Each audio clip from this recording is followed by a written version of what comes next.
esta noche de Lerinda, con la que vamos a cerrar lo que diría la primera temporada de Lerinda sobre la familia en su actualidad, bajo el título Padres exasperados, niños terribles.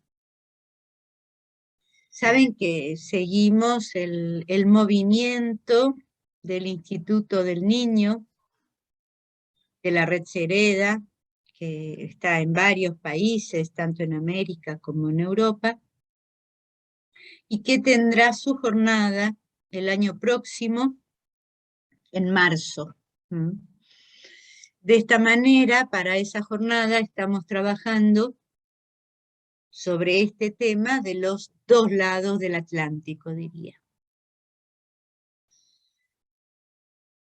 Encontré una cita que me pareció interesante de John Wilmot, un poeta, escritor y libertino inglés, que decía: antes de casarme, tenía 6 teorías sobre el modo de educar a los niños. Ahora tengo 6 hijos y ninguna teoría. Me pareció muy interesante.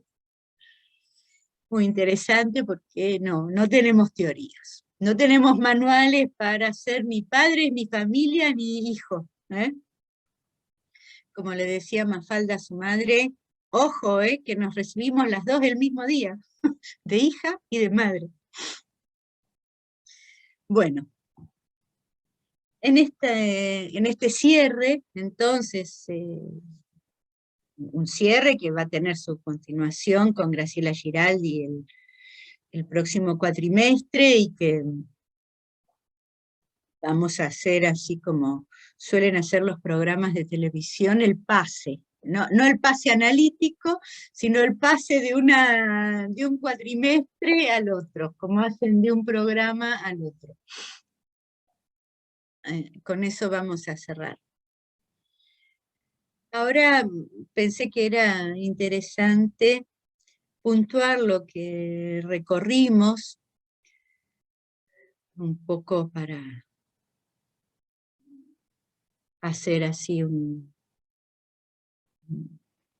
conjunto del tema. Y lo primero que creo que le dimos bastantes vueltas es que el tema de la familia ha sido un tema que interesó siempre al psicoanálisis. Que sin duda Freud, con su teorización sobre el complejo de Edipo, hizo un aporte importantísimo al estudio de la familia. Escuchando a sus pacientes, enseguida se hizo evidente que hablaban de lo que no anda bien en la familia. Y esto siempre tenía que ver con sus propios padecimientos. Lacan va a continuar, y como estuvimos viendo, también deja de apoyarse en el uso del Edipo como mito. Y pasa a mostrar cómo el Edipo depende de las formas de evolución de la cultura. Fíjense que en los complejos familiares, él dice, lo cito: entre todos los grupos humanos, la familia desempeña un papel primordial en la transmisión de la cultura. O sea que está a la altura de su época. Sin embargo, ahí hay un poco un espacio, yo retomo el final. Sin embargo, la familia predomina en la educación inicial, en la represión de las pulsiones, en la adquisición de la lengua, a la que justificadamente se designa como materna. De este modo, la familia gobierna los procesos fundamentales del desarrollo psíquico. Que fíjense ya en el 1936, Lacan. Como Lacan dice que tiene que ver con la cultura, esto nos hace recalcar que la familia es un hecho de discurso, y por eso es sensible a la época. Hoy estamos lejos de la familia tradicional de la época de Freud y aún la de Lacan. Lejos no quiere decir que aún quedan algunas, familias que uno puede decir tradicionales, pero son las menos. La cuestión entonces es que si es un hecho de discurso, en la familia no hay nada de natural, no hay nada de que viene de la naturaleza, no hay nada que es un poco en lo que también se apoya la religión, o sea, como que la familia sería algo natural. En realidad, la época, la actualidad nos ha mostrado que ser padre o ser madre tiene que ver con una decisión, con un consentimiento para encarnar una función, para que cada uno de los genitores tome entonces esa función. Así que de ahí podemos tomar otra definición, diciendo la familia es una función. Al decir no es algo natural, biológico, sino que se funda en el acto de encarnar funciones, ¿no?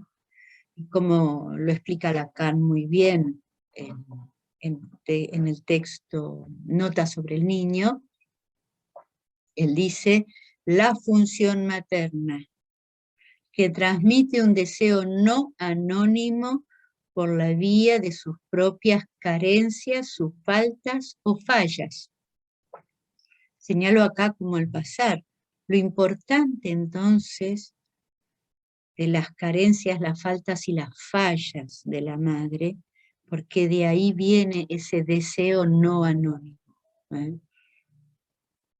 que define justamente a la función materna. Por el otro lado, la función paterna que permite, dice Lacan, la encarnación de la ley en el deseo. Es decir, que hace compatibles la ley y el deseo. No hace que el deseo sea únicamente la transgresión de la ley, hace que vayan juntos de alguna manera. Lacan dice entonces que ambas funciones son necesarias, ya que ponen distancia respecto de la madre o el padre ideal.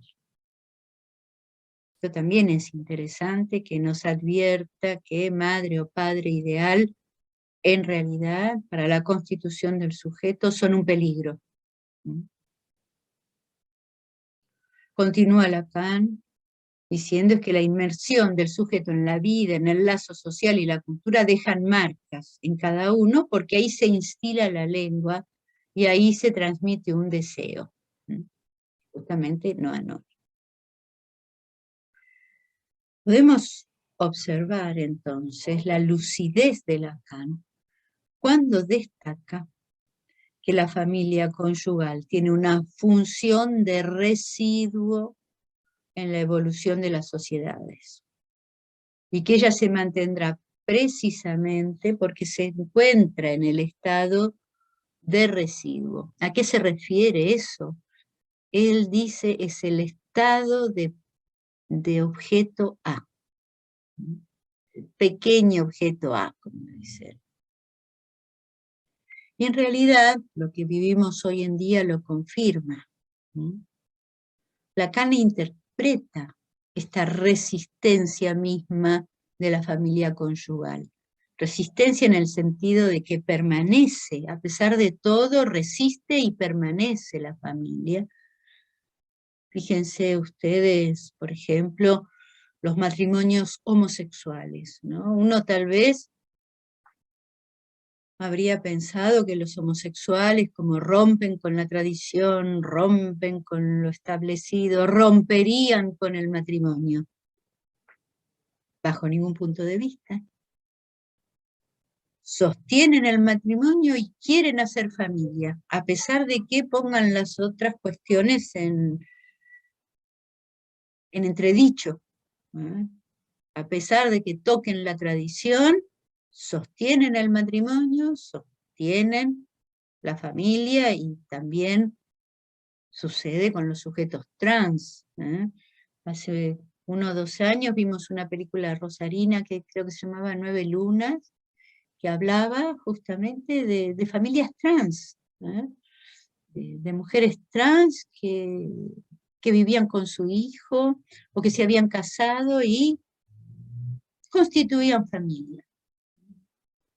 Entonces, es esto lo que señala Lacan, la familia resiste, resiste a pesar de todos los cambios, se mantiene. ¿Por qué? Justamente porque está esta dimensión del objeto A. Y tengan esto presente.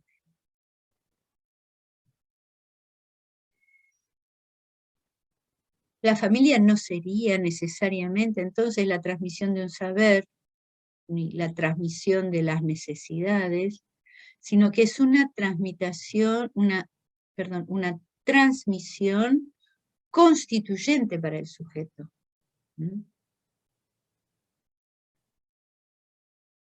Es esto justamente lo que es constituyente, este deseo no anónimo. Esto es lo que hace la dimensión de la constitución subjetiva.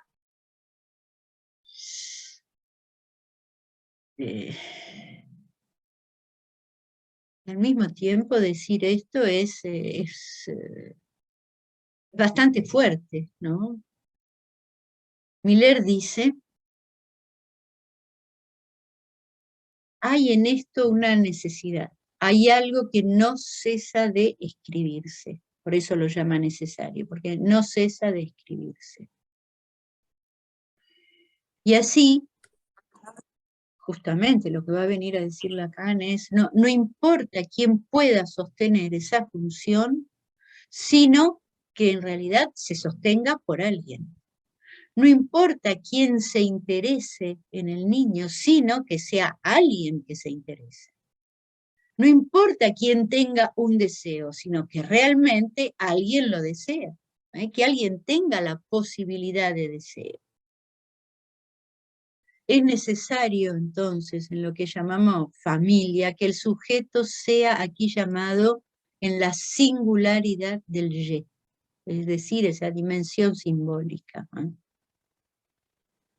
Lacan propone y al mismo tiempo insiste que la función de la madre tenga un interés particularizado por el niño y que la función del padre sostenga una encarnación de la ley en el deseo. Es decir, que habla en los dos casos de encarnación, que realmente se ponga el cuerpo. Y ahí aprovecha Miller para agregar, el grave error, dice, fue considerar que Lacan, en la metáfora paterna, exaltaba la función paterna, de la cual durante largo tiempo había señalado su decadencia. Se trata, al contrario, de una matriz de funciones freudianas, que presentada así, permite descubrir que solo se trata de semblantes. El texto de Miller es El reverso de la familia, lo encuentran en internet. Entonces, retomo lo que un poco vinimos viendo. Finalmente lo había traído Gabriel Aranda, la familia para el psicoanálisis, más allá de las personas, está constituida por el nombre del padre, el deseo de la madre y los objetos pequeño a.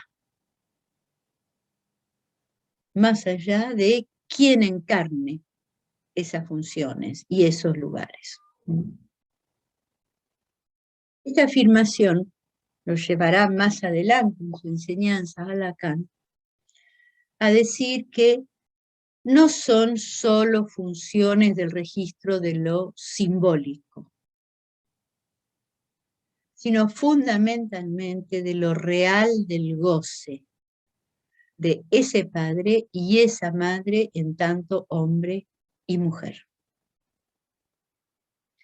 De este modo, entonces se anudan padre, madre, hijos, a partir del hombre y la mujer, que están más allá de las funciones maternas y paternas, que están jugando lo vivo de sus goces, que como vimos no hacen relación. Y por eso hay una disimetría. Esto lo traía Natalia Menicelli en su presentación. Finalmente Lacan dirá que es por la familia que se efectúa, se opera una transmisión. La familia es la transmisión de la lengua y del malentendido entre los sexos. De esta forma, entre el malentendido entre significante y goce. Y la familia viene al lugar de la relación sexual que no existe. Entonces, la gran conclusión, la familia es un modo de suplencia a la relación sexual que no hay. Creo que esto se fue diciendo a lo largo de las reuniones anteriores, que la familia es una función, que también es un modo de suplencia a la relación que no hay, y que responde, por lo tanto, en el uno por uno a una lengua particular, que Daniel Roy llama una religión privada, con sus arreglos particulares, respecto a la economía libidinal del goce y el deseo en cada grupo familiar. Por eso Daniel Roy también concluía en esto que hemos tratado de abrir y de desplegar. No hay entonces familias disfuncionales, sino hay modos de funcionamiento particulares a cada uno. Es la canción de Charlie. Ustedes deben recordar esa canción que él nombraba toda una serie de cosas desastrosas y decía, es una familia muy normal. ¿Eh? Bueno, es eso, ¿no? No hay disfuncionalidad, es un modo de funcionamiento. Gabriela Aranda, citando a Miller, también había traído que la familia tiene su origen en el malentendido, en el desencuentro, en la decepción, incluso en el abuso sexual o en el crimen. Y la familia está unida esencialmente por un secreto, por un no dicho. Pero, ¿de qué se trata este secreto? Miller decía, es siempre un secreto sobre el goce, siempre el enigma de qué goza el padre y la madre. Lo real del goce de ese padre y de esa madre en tanto hombre y mujer. Es secreto porque también tiene una dimensión indecible.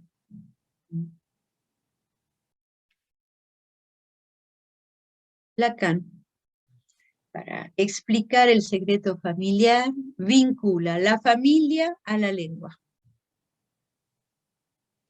ya que la lengua que cada uno habla es cosa de familia, que en el inconsciente la familia es el lugar primordial, porque es en la familia en donde se aprende la lengua materna. Al punto, tomando a Lacan, va a decir, uno nace en la lengua. De tal manera que la familia es una encarnación del lugar del otro de la demanda. Las consecuencias de estas son dobles. El deseo por un lado y la pulsión por el otro. Otra, podemos decir, otra forma más de mostrar cómo la función de la familia es tratar el goce. Lo trata a partir del deseo y la pulsión. La familia como lugar del otro con mayúscula de la lengua es también el lugar del otro con mayúscula de la ley, como espacio donde está prohibido el goce supremo. ¿Cuál es el goce supremo? El incestuoso, que sería gozar de la madre para ambos sexos. Natalia Menicheli, que también desplegó esto, traía el texto de Miquel Basol, Famulus, que también lo encuentran en internet, en donde decía, toda familia es un aparato de goce, es decir, de tratamiento de goce, ¿no? Un modo de resguardar el secreto de goce como innombrable, como abyecto. Es decir, que en ningún momento el psicoanálisis piensa que ese secreto debe develarse. Se mantiene como innombrable, justamente. Como sabemos, los analizantes hablan mucho de la familia, y esto se debe a que, como dijimos, en la familia el goce incestuoso está prohibido y se propone un goce sustitutivo. Se propone gozar de la castración. Esta es la formulación de Lacan. ¿Qué sería gozar de la castración? Sería gozar de la pérdida de ese goce. Voy a dar ejemplos triviales. Por ejemplo, gozar que me felicitan porque en vez de jugar con caca hice un lindo dibujo. En vez de correr de acá para allá, estuve sentado y quietito, y por eso mismo me quieren, me dicen qué chico bonito, o qué bien que se porta esta nena, y yo así obtengo una satisfacción. Entonces, eso es perder un goce, gozar de la castración, obtener una castración, y eso nos introduce en el lazo social, en la civilidad, podríamos decir. Es por esto que cuando el analizante habla de la familia, habla del encuentro con el goce, de los medios de gozar, de la pérdida de goce, de la sustitución de un goce perdido, y así se arma un entramado que fija y brinda modalidades de goce de cada ser hablante y deja patente que la familia regula y resguarda lo innombrable, como decíamos recién, lo real del goce. Esto lo desarrolló muy bien Gabriel Arana. La familia es una ficción que permite soportar lo real del goce. Y lo interesante es que Lacan va a decir que ahí el malentendido tiene un lugar fundante. Tiene un lugar fundante para el cuerpo, nos dice Lacan. La frase de Lacan es, el cuerpo no hace aparición en lo real, sino como malentendido. Esto es lo que se les transmitió dándole vida. Desde antes, dice Lacan, eso que lo sostiene, el inconsciente, tiene sus raíces en el malentendido. Esto es fundamental.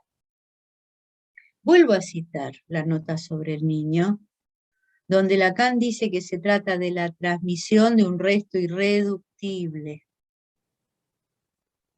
que va a tomar dos formas, como vimos, la transmisión de un deseo que no sea anónimo y la transmisión del malentendido. sea que son fundamentales las dos vías, el deseo no anónimo y el malentendido. Es a partir de la transmisión de un malentendido que se produce el efecto que llamamos cuerpo hablante. Esto dice Lacan. Y como en alguna de las reuniones ubicamos, esto es contrario. La posición del psicoanálisis es contraria a ciertas terapias.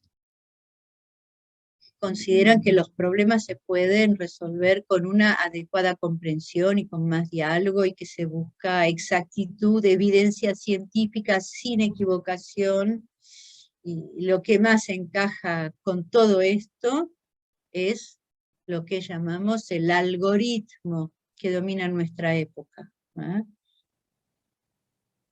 Pero no nos equivocamos.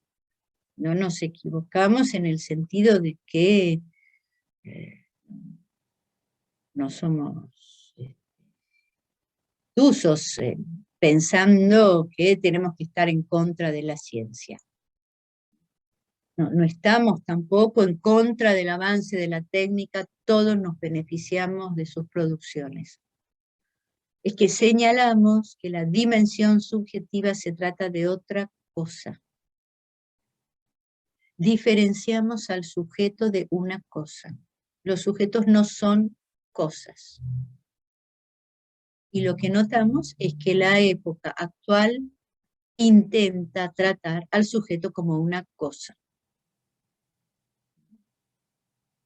Hay un excelente libro de Jean-Claude Milner que es La política de las cosas.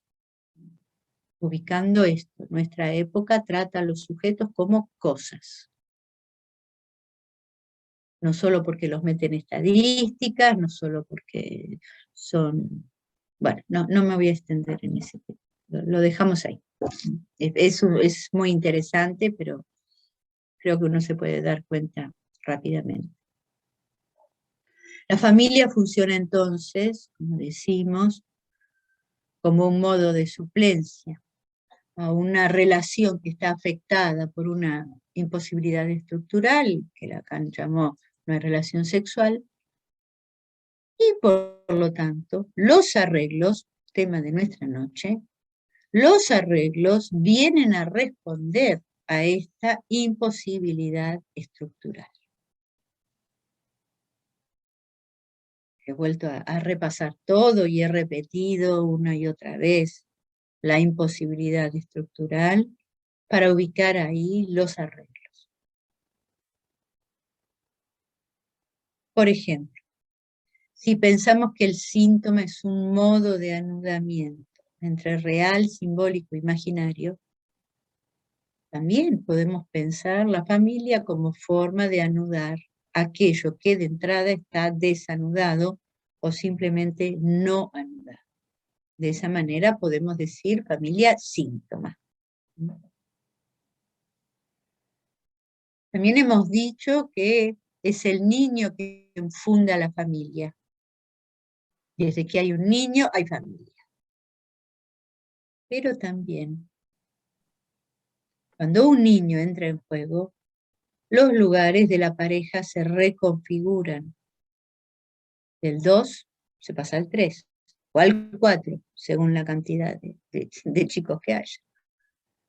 Y muy a menudo, entonces, nos encontramos que quienes pasan a ser figuras parentales experimentan grandes dificultades para encontrarse ante esta nueva presencia que hace que los voces se trastoquen y se encarnen diferentemente.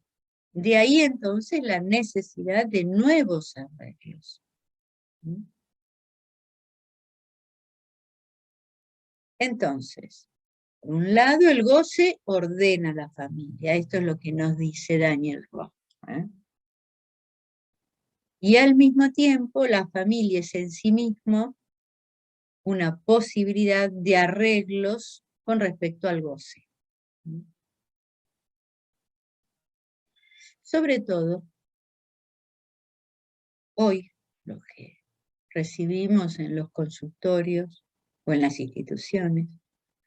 Hoy se constata que lo que soporta el lazo entre padres e hijos está marcado por lo excesivo, por lo ilimitado del goce, y no se encuentra mediatizado por lo simbólico. Vuelvo a citar a Daniel Roth en su texto. Él dice: los ataques, los enojos, el niño que no escucha, que los padres no pueden manejar y que se agotan en el intento, todo eso pasa a ser el principio organizador de la familia. Porque toda la familia gira alrededor de esto y es la queja de los padres. Y es cierto, como justamente la dificultad ordena todo, ¿no? Vemos, dice Daniel Roth, cómo son estos significantes, y otros también, ¿no?, los que se han convertido realmente en lo que funda esa relación directa y sin mediación del niño a los padres. Perdón. Porque estos significantes, dice Daniel Roth, realizan una aglutinación de los cuerpos presentes y concentran la atención y la libido de todos. Entonces, si por un lado estamos ante el hecho de que no hay un modelo de familia universal, sino que se ha entrado en la lógica del no todo, es decir, de la diversidad de la familia, tampoco podremos basarnos en un principio de intervención que se aplique a todos por igual, a todas las familias por igual.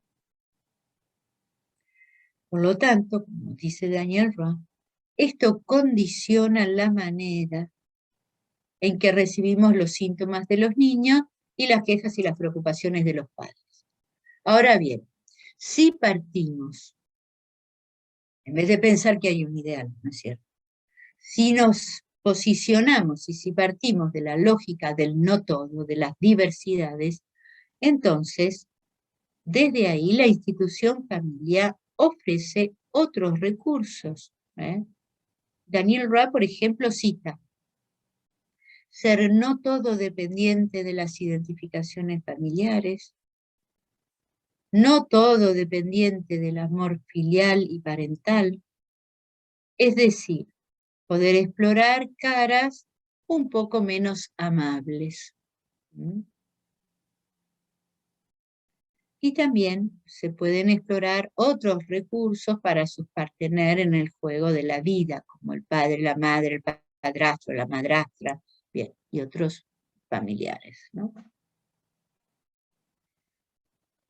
Daniel Roth insiste, sigue dándole vueltas a esta cuestión al decir: partimos de que no existe ser hablante que no sea de una familia.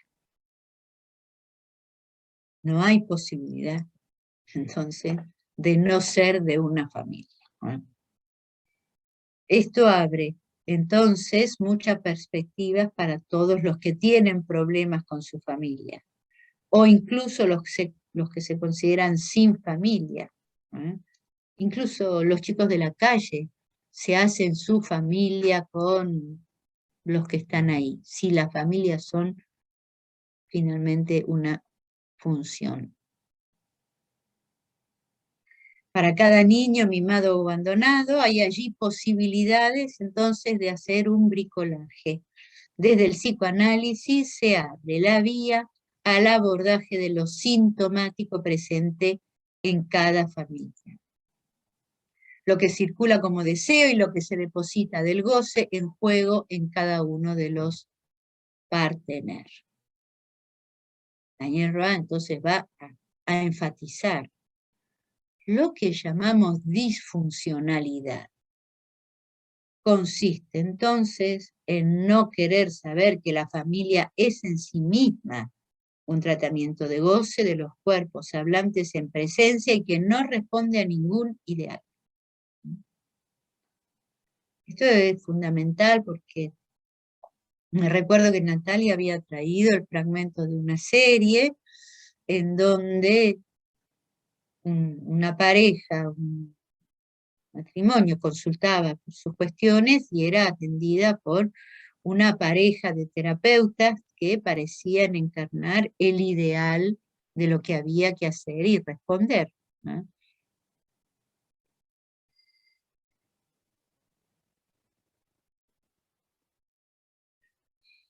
Con respecto a esto, Miller nos da una orientación para la práctica en la época actual. En el curso Piezas Sueltas, en el capítulo que se llama Del objeto A al síntoma, y que está en la página 102. Él señala entonces que el amo actual no es más el de ahora, ¿no? No, o mejor dicho, el amo de ahora no es el de antes. El amo actual, voy a leer la cita mejor, eh, eh, el amo no es más el de antes. Antes, el amo dejaba el saber al esclavo. Y hoy hay una conjunción entre el amo y el saber para dominar al objeto A, al goce y lo real. Algo de esto mencioné cuando dije el sujeto del algoritmo, de la exactitud y de la evidencia científica. Este corrimiento, o esta conjunción, mejor dicho, del amo y el saber, Lacan señala de una manera interesante para que saquemos más conclusiones de esto, que lo deja al amo en una posición de impotencia. Y en realidad es algo que se puede constatar, ¿no? En este momento los que están en la posición amo, ya sea educación, ya sea salud, ya sea política, todo lo que muestran es impotencia. Lo que hacen no llega a ser lo suficientemente eficaz, lo cual nos hace decir que la educación está en crisis, la política está en crisis, la salud está en crisis, ¿no? Esa dimensión de la impotencia, ¿no? Pero también hay algo que señala Miller, es que en esta conjunción entre el amo y el saber, donde el saber quiere dominar al objeto A, ¿no? Diluir lo real. Dice, esto en el horizonte tiene como consecuencia la desaparición del psicoanálisis. Porque justamente para nosotros el objeto A es fundamental. Tiene que ver con el lugar del analista, tiene que ver con la interpretación, tiene que ver con la transferencia, el hecho de querer dominar y anular el objeto A, sin duda, en el horizonte está la desaparición del psicoanálisis.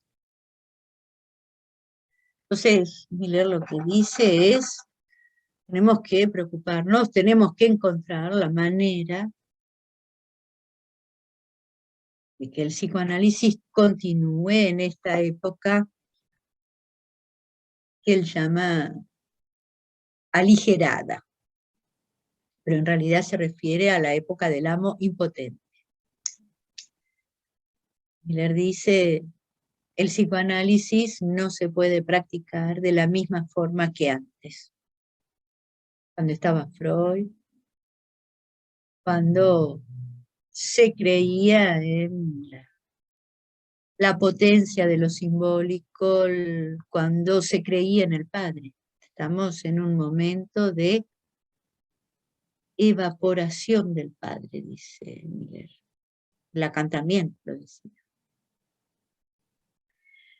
¿Cuál es una entonces de las orientaciones para esta época? Miller dice, hay que tomar un punto de vista pragmático y bricolador. ¿no? La otra vez ya dijimos que bricolage es juntar piezas de una manera que no es profesional, es más bien artesanal. ¿Qué sería entonces este punto de vista pragmático y bricolador?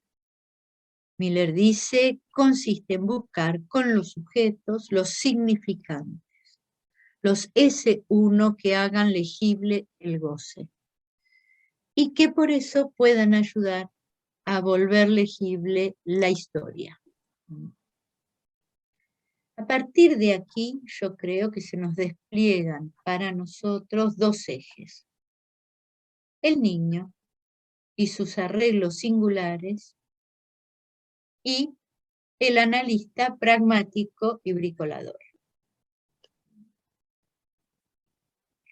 ¿De dónde parte el niño para sus arreglos singulares? Daniel Roy dice, está en juego la posibilidad para un niño de descifrar las coordenadas del lugar que ocupa para sus padres como causa de deseo y como desecho de su goce.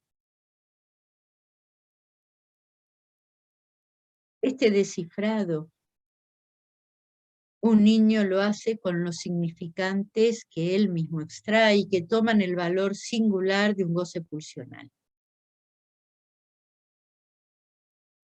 Es la función privilegiada del juego del niño que anuda alrededor de ese objeto indecible los pedazos del cuerpo, las briznas de goce, los fragmentos de discurso. Y esta válvula, dice Daniel Roy, es la que abre, entreabre o cierra el espacio para una separación. La separación se produce por la mediación de lo simbólico también. Si bien, entonces, el objeto permanece indecible,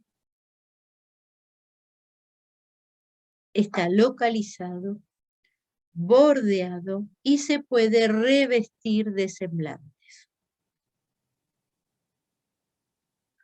Un poco más adelante en su texto, Daniel Roy también va a decir, cuando este objeto no tiene lugar subjetivamente como causa de deseo y resto de goce, es decir, cuando no se da esto, ahí el objeto se encarna en el niño terrible, ese que no escucha nada, que hace lo que quiere, que tiene ataques. Esta presencia no reconocida viene a interrogar a cada uno de los padres sobre la verdad de la pareja en la familia.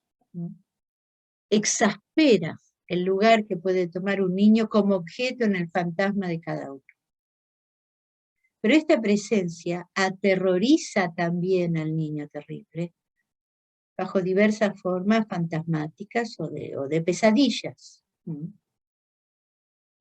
Entonces, se tratará para el analista de captar el posible uso que el sujeto niño pueda hacer de ciertos síntomas o las llamadas disfunciones,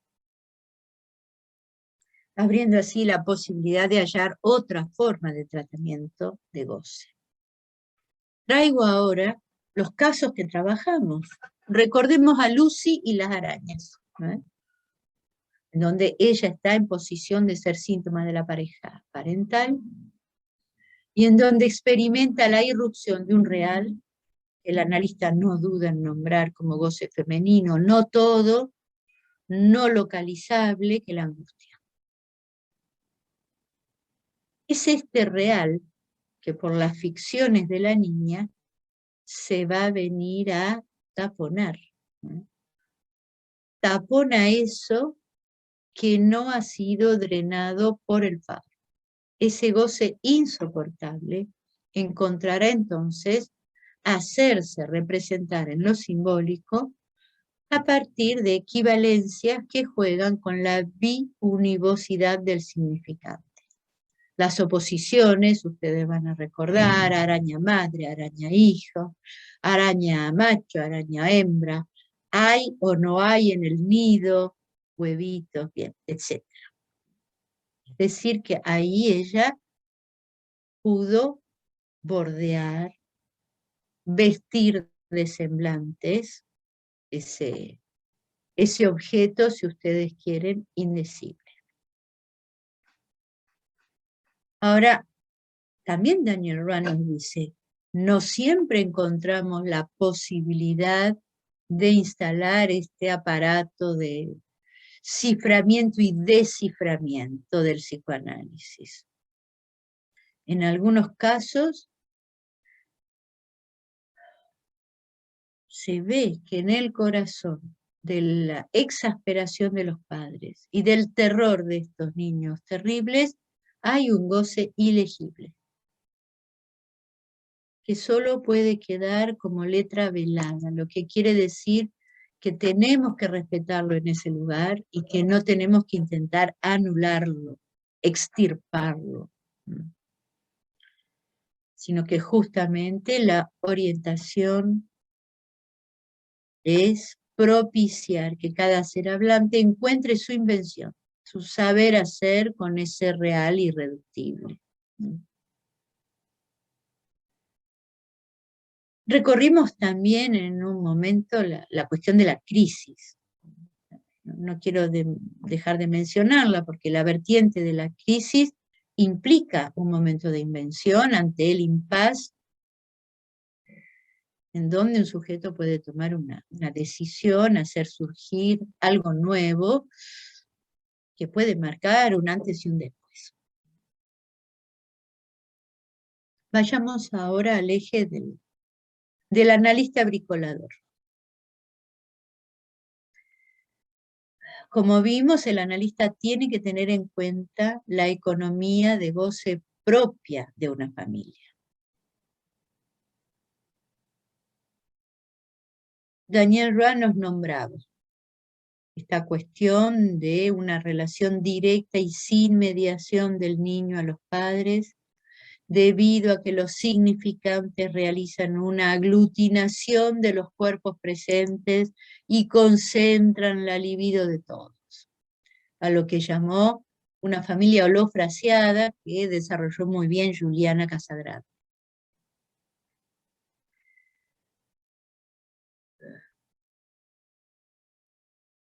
Podemos verlo a esto también, por ejemplo, en la línea de las generaciones, ¿no? Cuando hay una generación y otra generación holofraseada, es decir, pegadas, tal como ocurre cuando la madre no puede acceder a la posición de madre porque sigue funcionando como hija, o el padre que tampoco puede acceder a su función de padre porque sigue en posición de hijo. Entonces, esta no mediación que señala Daniel Roa, que hace la holofrase, es también la que puede dar lugar a una crisis cuando no hay esta separación por lo simbólico. Justamente una indicación que da Daniel Roa para abordar la familia síntoma, organizada por el goce que ahí se coagula y que él llama holofrase, Juliana lo señaló muy bien, es descompactar o descomprimir la familia holofrase. Juliana Casagrande nos trajo una viñeta en donde el gesto de darle la mano al niño permitió una apertura al otro. Tenemos también, por ejemplo, el pasaje del grito al llamado, que también implica una relación posible al otro por la puesta en escena de una cierta distancia entre los significantes. También podría darse una oportunidad para nuestra intervención que le permita al sujeto separarse de una potencia imperativa del significante que le asigna al niño una posición de objeto. Aquí traigo el caso de Mateo, que me parece que lo ilustra muy bien. Mateo era el niño que tenía una pequeña marca, casi invisible, producto del escalpelo del cirujano en el momento del parto, y que este hecho tuvo un efecto de desmoronamiento para la mujer, que era su madre. Ella decía, yo di vida a un niño perfecto y me entregaron un niño herido, que a partir de ahí no podía dar sino solo una única y misma significación al llanto del niño. Le duele la mejilla. O sea, en este pasaje del grito al otro, al llamado, en realidad acá había un imperativo del significante que lo dejó petrificado en un solo lugar. Mateo quedó bajo la potencia imperativa del significante que le asignaba el lugar de objeto metonímico del cuerpo de la madre. La mejilla de la madre era la metonimia del útero, perdón, la mejilla herida de Mateo era la metonimia del útero herido de la madre. Vimos en ese caso que para Mateo el cuerpo afectado por el trauma no era justamente el cuerpo herido por el escalpelo, sino por esta incidencia del lenguaje congelado en algún sentido. Y ahí Eric Laurent decía en su comentario, el verdadero núcleo traumático es la relación a la lengua. Y en este caso el significante no se había introducido como un elemento simbólico que ordena y negativiza el goce, sino que en este caso el significante era goce y empujaba al desorden. Acá citó una frase de Miller que está en El lugar y el lazo, y bueno, son unas páginas que van de la 289 a la 305. Es decir, cómo el significante también tiene esta doble cara.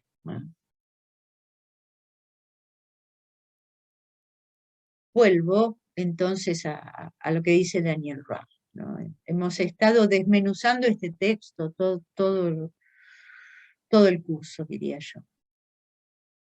Daniel Roth dice, el punto de vista pragmático y bricolador consiste en buscar con el sujeto los significantes, los S1 que hagan legible el goce, y que por eso pueden ayudar a volver legible a la historia. En el caso de Mateo, lo encontramos justamente en ese sueño que él cuenta, encontramos los significantes traumáticos, los S1 de su venida al mundo. Encontramos los significantes del sueño como marcas primitivas experimentadas directamente en el cuerpo. Y asistimos al esfuerzo del niño que busca tratar esas marcas tomándolas a su cargo. Y ustedes deben recordar que se apoyó para eso en el objeto que le gustaba tanto al padre, que eran las cuestiones de la guerra. Habíamos dicho así como Juanito también armó su fobia porque los caballos pasaban delante de su casa, ¿no? Tenemos entonces el desafío de recibir al niño terrible, de abordar la exasperación de los padres sin intentar normalizarlos ni ajustarlos a un ideal social. El analista pragmático y bricolador tiene el carácter de instrumento. Pone el cuerpo para que, con lo que trae el niño, puedan producirse ciertos bricolajes que le permitan un inicio de implantación de lo simbólico y de tratamiento del goce. En algunos casos para que produzca un vaciamiento de goce, en otros un depósito de goce.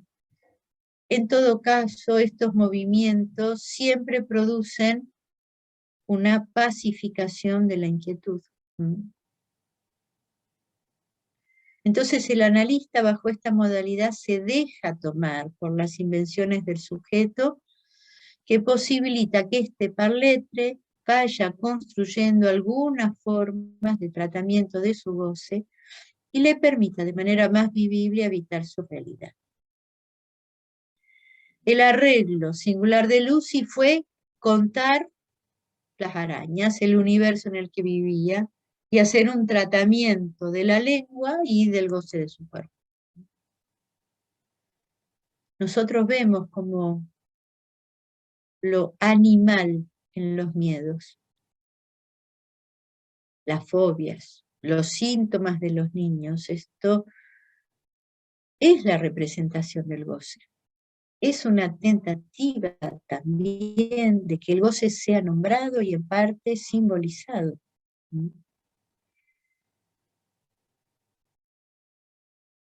Son los esfuerzos para realizar un tratamiento del goce que no fue extraído del cuerpo por medio de lo simbólico.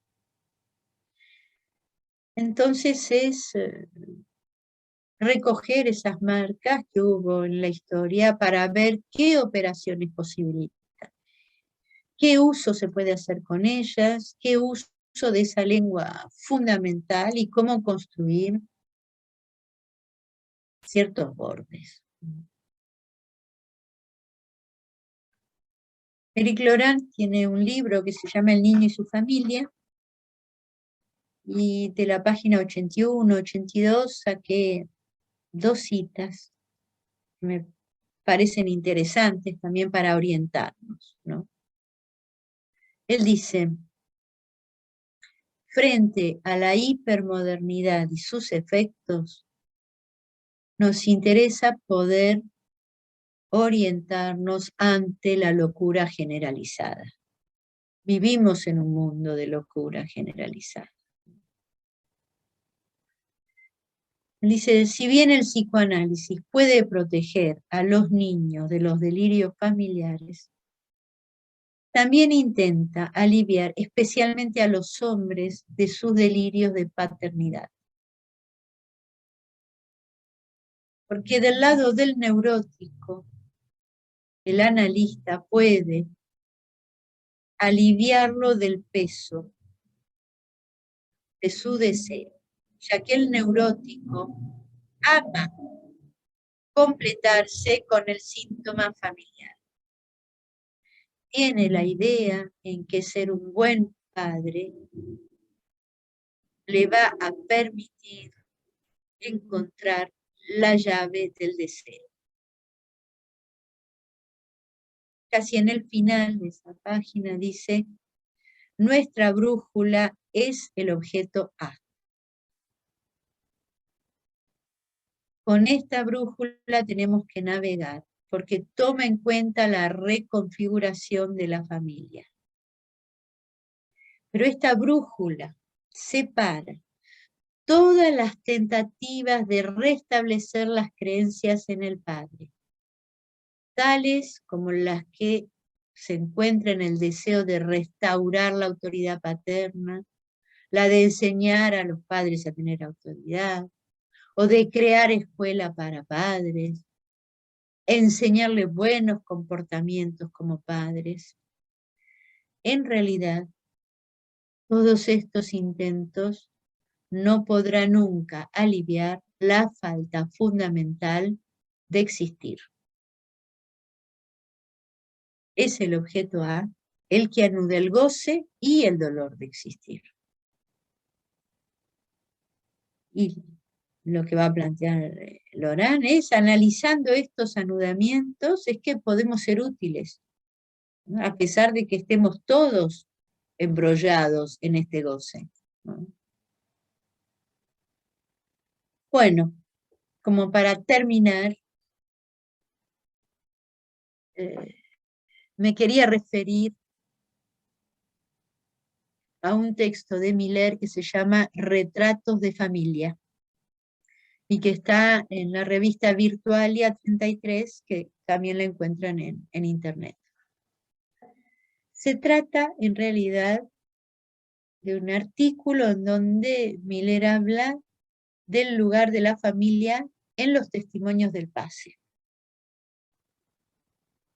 O sea, sería cómo aparece la familia en los testimonios del pase. Es una pequeña síntesis de lo que él dice, ¿no? Él dice, el pase se comunica como la historia de una familia y también como una serie de retratos de familia. Siempre se vio el peso de los personajes familiares en la historia de los pasantes, especialmente la presencia del deseo de la madre, la incidencia de su relación al goce, y por otro lado, la determinación insistente recibida de la posición del padre en el orden de los valores. E incluso, dice Miller, se verifica en la acumulación de estos testimonios esa disimetría que hay. De un lado el deseo de la madre y su relación al goce, y del otro la posición del padre y el orden de los valores. El entorno simbólico no deja de repercutir bastante en la vida y en el análisis del pasante. El pase suscita una formulación del problema del deseo en los términos de los complejos familiares. Están los hermanos y hermanas, siempre presentes en las historias familiares, y casi siempre sus funciones están muy precisamente distribuidas, formando a veces sistemas. Para uno preferencia, para el otro descuido. Uno marca la historia del sujeto, por ejemplo, cuando hay uno condenado a lo intelectual y el otro a lo manual. Uno a la fuerza y el otro al espíritu. Uno a la belleza y el otro al trabajo ingrato. Estas formas, dice Miller, de presentar los pases, dice, sin duda tiene que ver el mismo procedimiento del pase, que tal vez, dice él, es un cierto empuje a hacer una biografía. En ese artículo Miller va a dar varios ejemplos de cuestiones familiares en los pases, los nombra cada uno con una letra griega, sin el nombre propio, obviamente. Yo solo voy a citar uno, porque también pueden leer el artículo, y lo voy a citar ya como para concluir.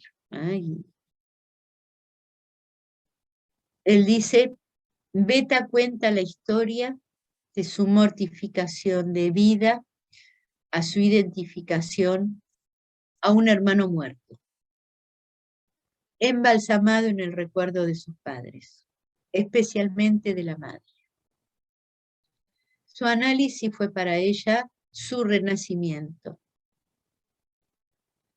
Fue necesario paso a paso deshacerse del íncubo fraterno y por lo tanto de la falsa virilidad que inhibía su vida amorosa y de la muerte que corrompía incesantemente su goce.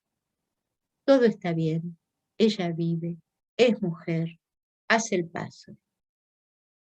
Pero, si está todo bien, ¿por qué viene al pase tan triste, tan depresiva que sus pasadores temen por ella? ¿La marca ha sido borrada o solo camuflada?, se pregunta Miller. Bien, esto sería un ejemplo de cómo las cuestiones de familia llegan incluso al pase con sus marcas indelebles. Bueno, me parece que acá me puedo detener, si quieren hacemos una pequeña conversación antes de pasarle la palabra a Graciela. Si hay alguien que quiere comentar algo.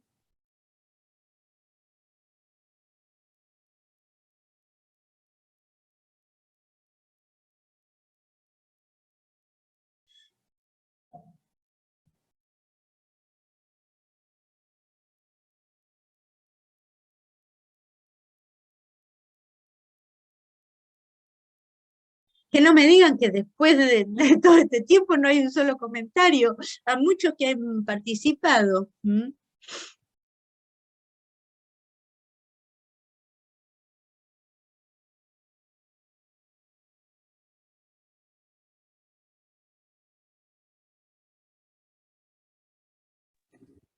A mí, mientras te escuchaba, Marcela, me evocaba dos cosas, ¿no? Por un lado, cuando te referías a la crisis de todas las instituciones, muchas veces caemos en esa impotencia de decir, bueno, no, me quedo con lo mío, esto no se puede. Digo, qué gran valor el psicoanálisis, que hace como otra apuesta, ¿no? Y estamos como decididos a ir a aquello que no anda, que es lo que todo el mundo quiere como eliminar, ¿no? En esta cuestión de estar llenos de objetos y de libros y de tips y que tiene un valor enorme porque sí, va por el lado del arreglo, de la invención, porque no hay ningún tipo de garantía en lo que hacemos más que ese deseo de ir. Me pasa que trabajo en una escuela y todo el tiempo me confronto a esto y hay como dos estatutos de saber, ¿no? El que es errático porque se supone que está tan establecido y toda esa cadena de exigencias, y todo lo otro que se puede hacer cuando se busca ese otro saber singular en cada una, ¿no? Es un Es muy desafío. importante lo que vos decís, Patricia, porque realmente es lo que no nos deja aplastados, ¿no? Tal En el cual. sentido de nada para hacer, tiramos la toalla y como vos decís, nos encerramos en nuestra casa con Netflix.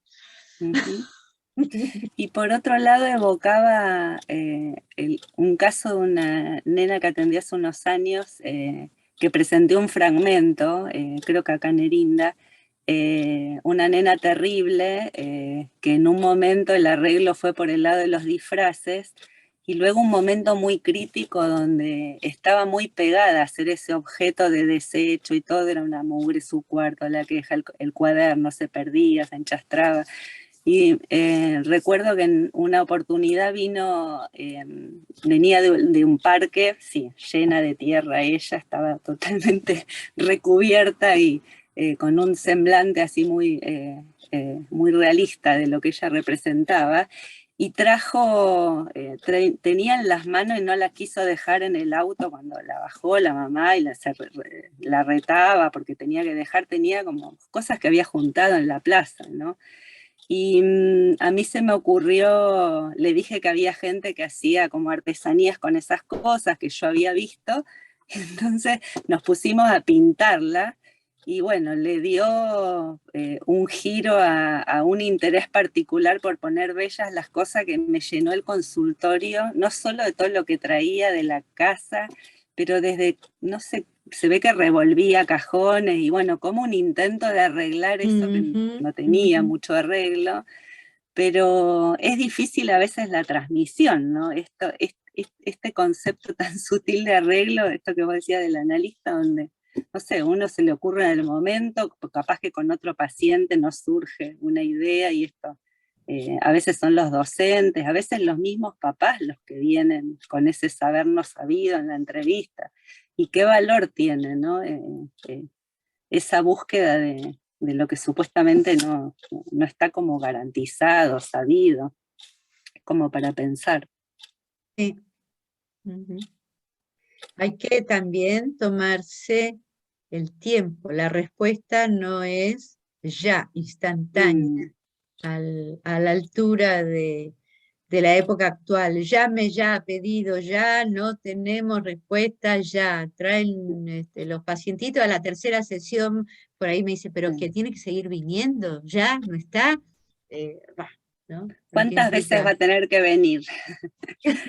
Sí, sí. Entonces, un poco como un arreglo demasiado rápido quieren. ¿Eh? Y a veces, como vos decís, sí, hay que disponerse a que algo se despliegue y, como vos decís, uno puede presentar las cosas, pero el asunto es lo que el sujeto toma de lo que uno presenta, ¿no? Es como que uno presenta toda una serie de cartas sobre la mesa. ¿Cuál es la carta que el sujeto agarra para armar las cosas?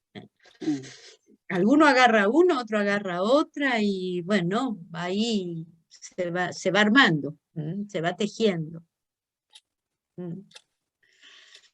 Bueno, gracias Patricia, creo que lo que marcaste es importante tenerlo en cuenta. Yo quería Bien. hacer un comentario, si me Sí, permitís, Joana, Marcela. por supuesto. Bueno, la verdad que me perdí el curso en general, estoy media perdida por esa cuestión, porque bueno, yo me estoy viviendo en Canadá ahora, entonces como que me voy enganchando de a poco con las cosas que puedo. Pero recurriendo a esto de cuando hablabas, me acordaba, tuve acá que trabajar al principio para incorporarme al área de salud en algún punto. Tuve que incorporarme a un programa de autismo que trabajaban con la orientación de ABA. Y yo decía, bueno, si lo tengo que hacer, lo hago, porque la verdad que nunca lo había trabajado, pero siempre estaba mi posición psicoanalítica ahí, y era increíble ver cuando recurrían a estos momentos, episodios que ellos lo llamaban como de comportamiento disruptivo, en donde salía de la regla, de tomar dato de todo, que no encajaba, la desesperación de las personas que estaban alrededor, analizando el comportamiento, ver qué podían hacer, qué era lo que estaba pasando, que ese comportamiento se estaba desregulando, o sea, qué hay que hacer para revolverlo, poner en el tren, ¿no? De que funcione como tendría que funcionar. Y yo decía, lo bueno que es que a veces eso pase, para que justamente desde ahí uno pueda ir encontrándole justamente por dónde, ¿no?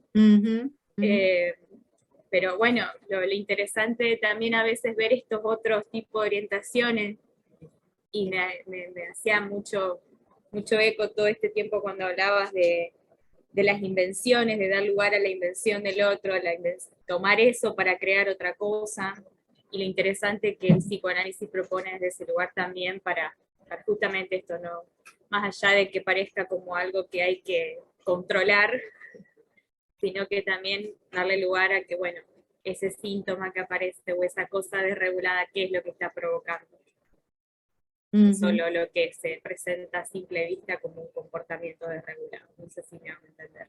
Pero fue muy interesante estar un poco también desde ese lugar, porque ahí es como que uno llega a entender esto que decías de querer tener como la solución ya a todo. Y bueno, lo importante es que a veces también uno parar y frenar un poco y pausar eso para entender un poquito o desde otra perspectiva, ¿no? Es cierto, Joana, a veces uno tendría que pasar y darse una vuelta por las otras orientaciones, porque a veces parece que uno dice algo que lo repite, pero lo repite porque del otro lado realmente insisten en cuestiones que a nosotros nos parece, pero qué locura, ¿cómo no lo van a dejar? No sé, el otro día me comentaban de retaban a un nene autista porque no estaba quieto cuando se levantaba la bandera, por favor, ¿no? Decir, bueno, pero no hay algo ahí que hay que reacomodar, pero en la visión de los docentes, que hay que, no todos los chicos son iguales. Y la escuela, como decía Patricia, es un problema, porque esta historia de la inclusión no es más que una exclusión segregativa, porque no hay, no, no llega a los docentes esta forma de partir de la diversidad y de darse la paciencia y de... Que quieren un eh, control del cuerpo también del otro. A mí también ujú, eso me pasaba en sí, sí. Argentina, o sea, estar al lado para que no se desregule, ¿no? O sea, a ver, ¿Y cuál tratar es de la función controlarlo. de la docente integradora? Un policía cuerpo a cuerpo. Sí, sí, ¿Mm?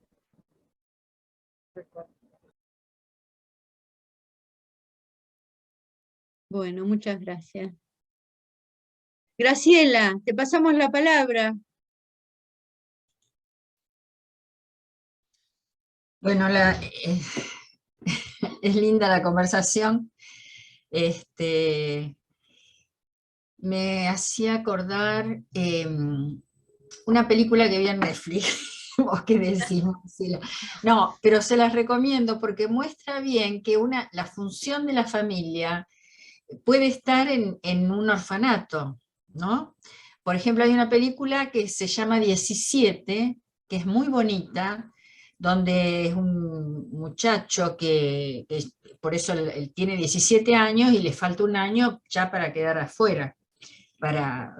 Pero él tiene conductas que parecen delictivas porque se escapa del orfanato, roba y la va a buscar a la abuela, que fue quien lo había criado, pero esa abuela había quedado inválida, por eso lo internan en el orfanato. Y tenía un hermano que ya se había casado. Y él iba de la abuela, que estaba totalmente inválida, y le decía, abuela, te traje una frazadita, por ejemplo, o te traje esta comida. No te mueras, espérame que yo voy y vuelvo. Y se iba al orfanato, se internaba él solo, bueno, entonces después, hasta que conoce, entra en una experiencia donde él debe elegir uno de los perros vagabundos y bueno, lo tiene que nombrar y además adiestrar. Y bueno, toda la historia ahí como... la relación que él tenía con la abuela era ir y que la abuela le decía trapa, lapa, y con ese neologismo él se iba tranquilo porque la abuela seguía viviendo, le seguía hablando en cierto modo. Muy, muy bonita es. Eso muestra cómo, esto que decía Marcela, los chicos de la calle a veces van con un perro, digamos, tienen una familia, o con el hermano mayor, o quizás un vecino que los conoce y les acerca cosas y les habla, y que a veces hacen de función familiar. Incluso ayer creo que escuché una entrevista a Alain Delon, y él hablaba de que hizo su vida en un orfanato, o sea, desde los 4 años. Entonces uno dice, ¿y cómo con tanta fuerza, tan luchador, tan trabajador en la vida y con valores muy altos, ¿no? Y, y bueno, los orfanatos también cumplen a veces esa función. Y otras veces está la familia que no funciona, como por ejemplo ahora, antes se decía, la escuela es la segunda familia del niño, y hoy día uno se encuentra con los padres que se pelean con la escuela, padres que no confían en la escuela, que judicializan a veces lo que pasa en el aula, si a su hijo lo retaron o si, bueno, o sea que tenemos que revisar nuestra práctica misma y responder a esos desafíos que nos trae la modernidad, porque ya los chicos, bueno, como nosotros le pusimos el título al Niños Amos de Padres Alterados, pusimos primero que hacemos uso de esos significantes que usa de la Free, de los niños amos, como ella los nombra, y a la vez jugando con todo el trabajo que venían haciendo ustedes. Nos queríamos sumar al trabajo Ven, hemos buscado, no sé si ven No, no se ve. Ah, pero ustedes ya lo mandaron a esto a la... Ya están difundiéndolo así, hicimos Claro, sí, sí, ya lo vimos.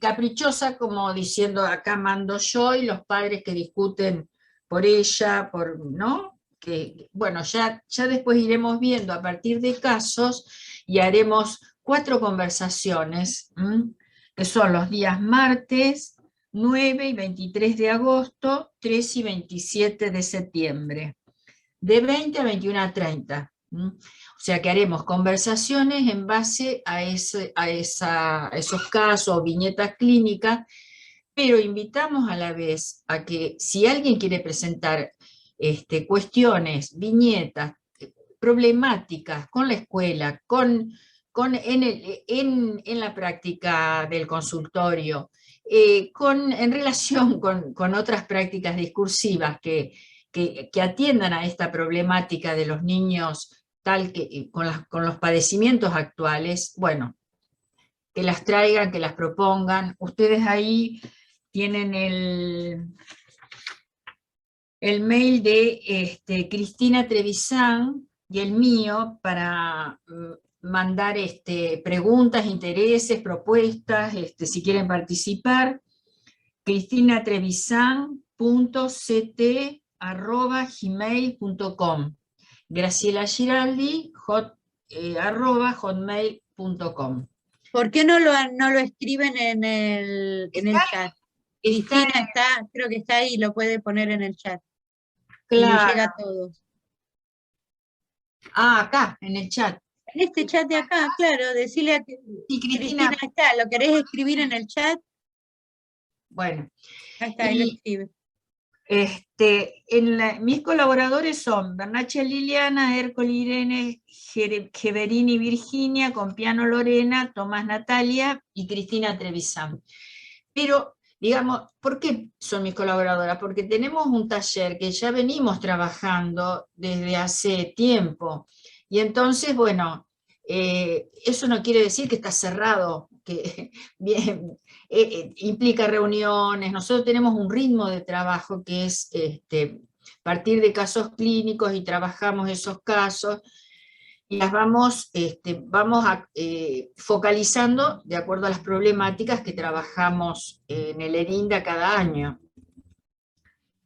Bueno, los textos que vamos a ir manejando son los que ya dio Marcela, son los mismos.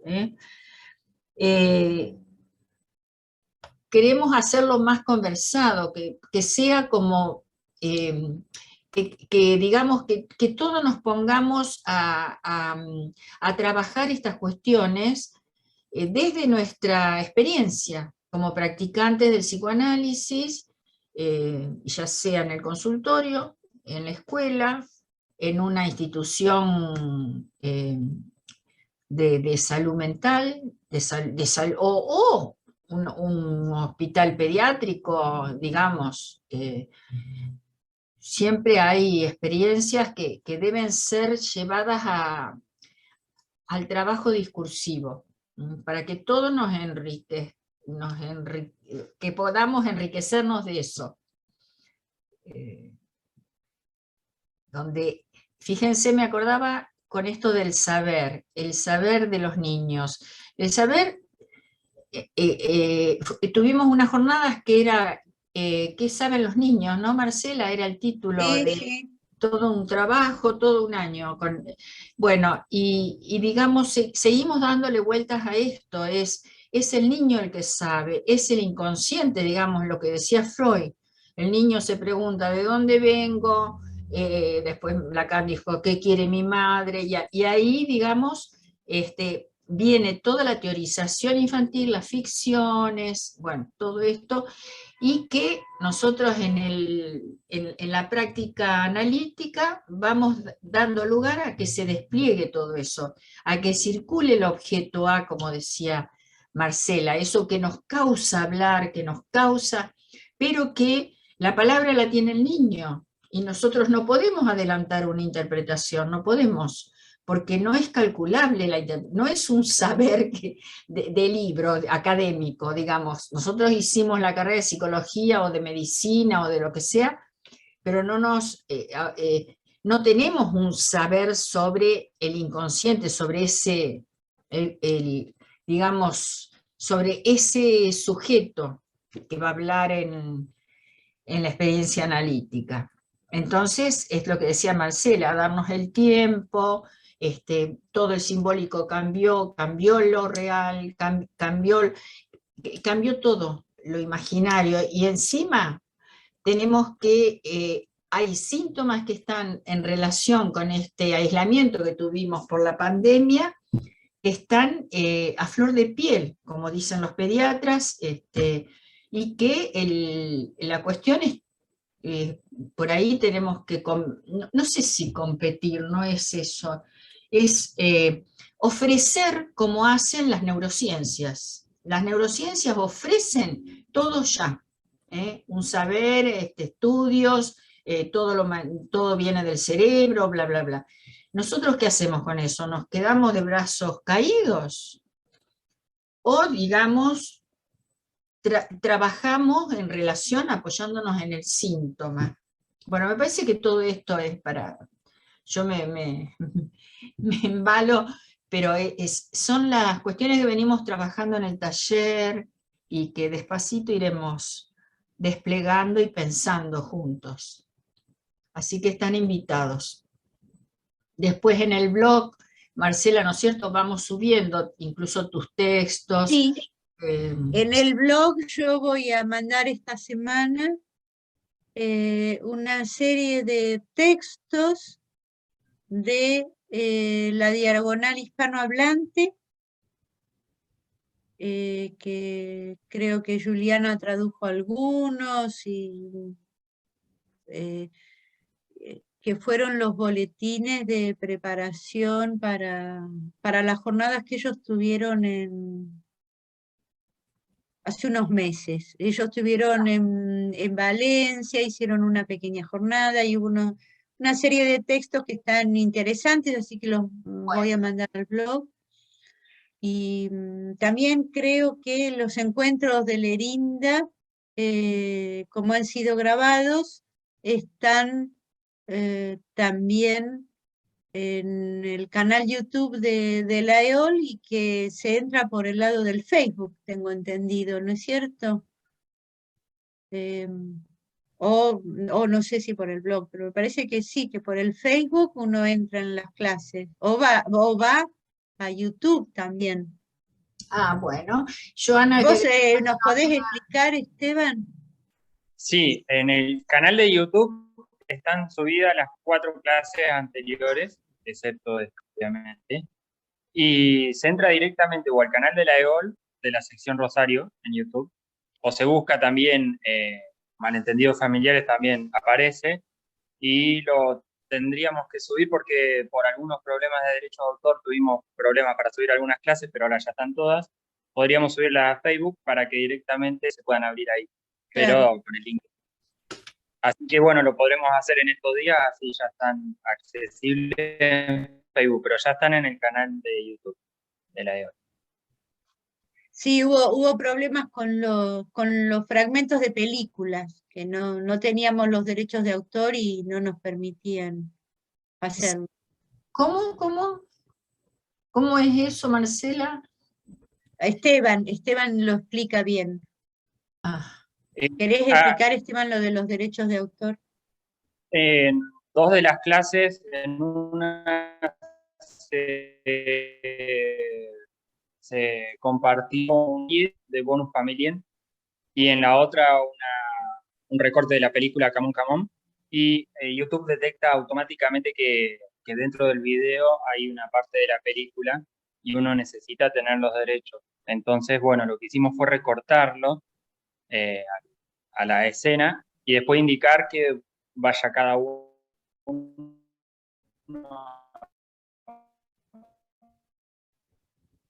No se escucha. Sí, no se escuchó bien porque... Bueno, pero hay... ver la película. No se escuchó bien, Esteban, así que yo repito, lo que dice Esteban es que para poder subirlo, se sacó la película y se puso un cartelito que dice vaya a tal dirección en internet y véala, porque no permite YouTube, al subir la clase, detecta la película y dice, no, usted no tiene los derechos de autor. Bueno, Entonces sale un cartelito que dice, bueno, pero la puede ver en tal lado. Marcela, ¿y cuándo eran las jornadas? Ya tenemos fecha, ¿no es cierto? Nosotros... Las jornadas de Lerinda, Eran, sí, pero no me la sé de memoria, ¿vos la tenés ahí? yo lo había anotado, pero no. Sábado 3 de septiembre, ¿puede Ahí ser? está, puede ser, sí.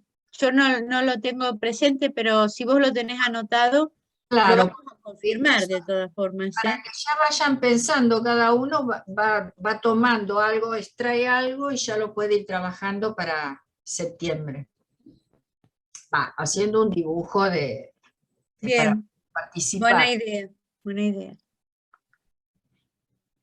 Y bueno, yo no tengo más nada, solo desear felices vacaciones.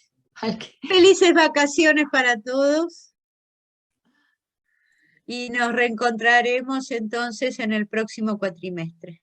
Un agradecimiento a todos los que colaboraron conmigo en lo técnico, en la difusión, también en lo teórico, en la presentación de trabajos, así que mi agradecimiento. Y mi agradecimiento a los presentes que también estuvieron con nosotros. Hasta la próxima entonces.